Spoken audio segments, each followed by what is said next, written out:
Hello everyone, Stella Kimani here.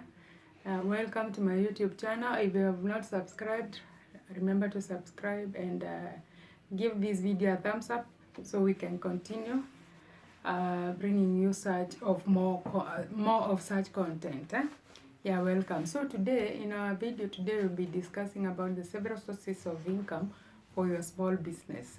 Okay, you may need to have starting capital, whether it's running capital, money that you need to keep the business going before you can start realizing profits. Okay, yeah, so now there are several sources. You can number one, you can have your own personal savings that you've saved over time. You can use such, you can plan, like let's say you want to start a business in December. You can begin like 6 months in advance to save towards your goal. Okay, it is not very advisable to start from a line of credit or to start your business from a loan. Okay, so it's advisable, maybe you can save amount X with a goal to start your own personal business in the near future. So your own personal savings is a great way to save for your venture in the future. Number two, you can approach what we call angel investors. Angel investors, these are people who have extra cash in their savings or somewhere where they invest in businesses that are promising, businesses that they have a future, businesses that are promising. These are people who are looking for opportunities where they can invest their money and they can reap in the future. They can reap in terms of interest from what they have put in the business. Okay, these are people who are out there to help upcoming entrepreneurs. Okay, they're always there. These people are always there. You just need to keep your eyes out. You just need to keep your ears on the ground. There are angel investors all over who are looking forward to investing in promising ventures. Okay. Number three, you can get from venture capitalists. These are people who are willing to invest, but they have to own a certain percentage of your business. Okay, what they do is that you give up a piece of your equity, a percentage of your equity, a certain let's say like you give up 30% of your business to these people, in return they invest money in the business. Okay, I don't know whether you've gotten my point. My point is this: these people, they come like there's a difference between the angel investors and venture capitalists. These venture capitalists, they're in the business of funding businesses. So what they do, in most cases, they'll tell you to give up a certain percentage of your business in return. They'll give you liquid. They will fund your business. They will support your business from ground up. They get involved they not necessarily in the daily affairs of the business, but they are more concerned in the growth of the business because they need their money back over a period of time. Okay, there are strings attached. They may give you conditions. In regards to the amount that they give out. Okay, but you must be willing to submit. You must be willing to give up a certain percentage of your business. Okay. Another source of income for your small business, you can approach several ministries. Every government has a section that is concerned with growth of entrepreneurs.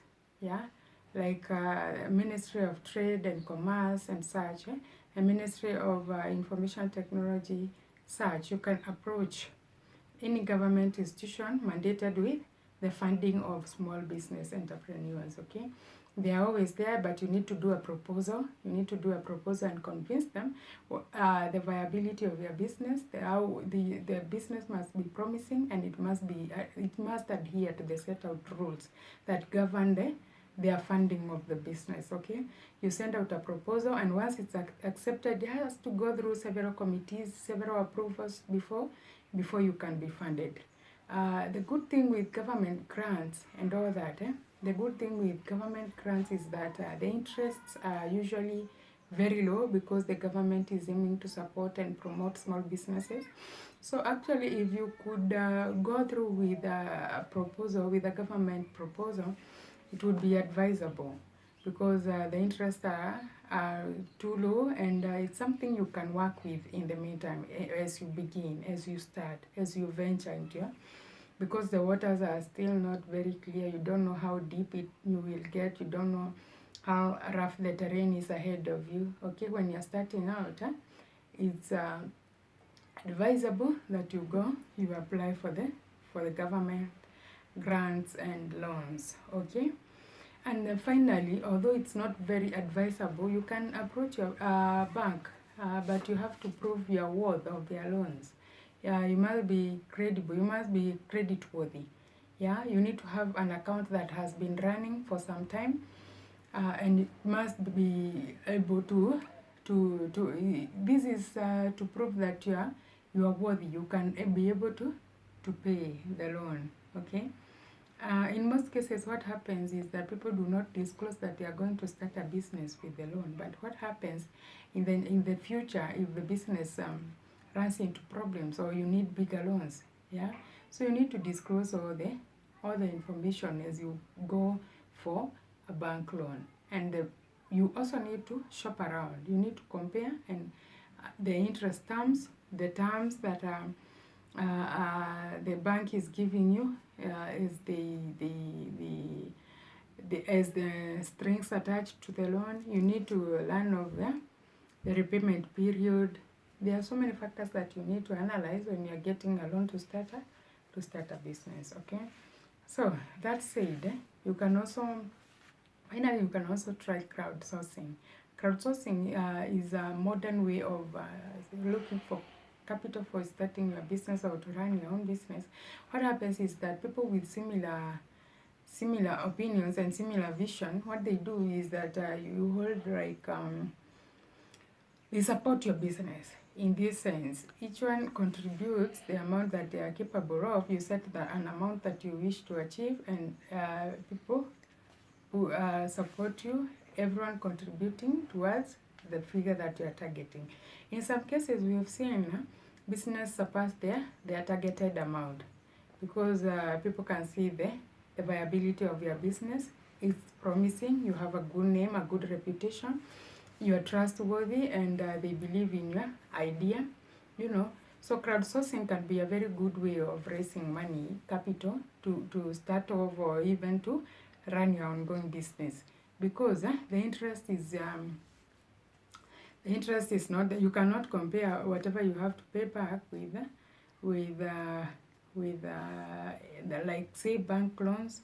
You say these are people who are willing to come in and support you. Okay, yeah. So that's it. You can consider all these options as a source of your capital, as a source of your capital to run the business, and so as a source of your cash flow. Okay, so that said, keep grinding, keep rising. Let's walk through this journey together, and see you in the next video.